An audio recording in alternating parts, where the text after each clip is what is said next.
நீங்க பாத்தீங்கன்னா நேற்று தினம் இன்றைக்கு கரூர் மாவட்டம் வாங்கல் என்ற இடத்துல முறைகேட மணல் அள்ளிட்டு இருக்காங்க. ஒரு நாளைக்கு 1000 லோடு மணல் 5 இடத்துல அள்ளுறாங்க.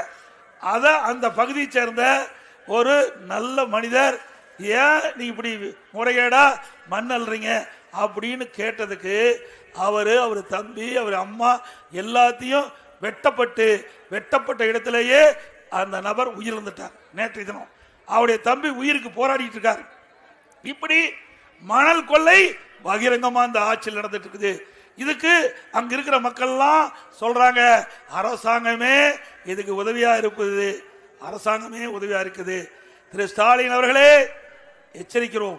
மக்களுடைய உயிர் விலை மதிக்க முடியாத உயிர் வேண்டுமென்றே திட்டமிட்டு மணல் கடத்துவதற்கு இந்த அரசாங்கம் துணை நின்றால் எதிர்காலத்தில் அதுக்கு பதில் சொல்லியே ஆக வேண்டும் என்பதை நேரத்தில் எச்சரிக்கிறோம். அது மட்டுமல்ல, அந்த பகுதியில் இருக்கின்ற கரூர் மாவட்ட ஆட்சித்தலைவர், கரூர் மாவட்ட காவல்துறை கண்காணிப்பாளர், அந்த மாவட்டத்தில் இருக்கின்ற ஆர்டிஓ, தாசில்தார், கிராம நிர்வாக அதிகாரி அத்தனை பேருக்கு தெரியாத மணல் அள்ளவே முடியாது.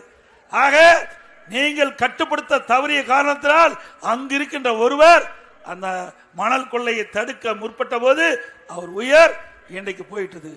இன்றைக்கு இந்த ஆட்சியில பாத்தீங்கன்னா கசாப்பு கடையில் ஆடு வெட்டுற மாதிரி மனிதனுடைய உயிர்களை வாங்கின்ற அரசாக இந்த அரசு இருந்து கொண்டிருக்கிறது என்பதை நேரத்தில் நாம் எண்ணி பார்க்க வேண்டும். இப்படிப்பட்ட அரசாங்கம் நமக்கு தேவைங்களா?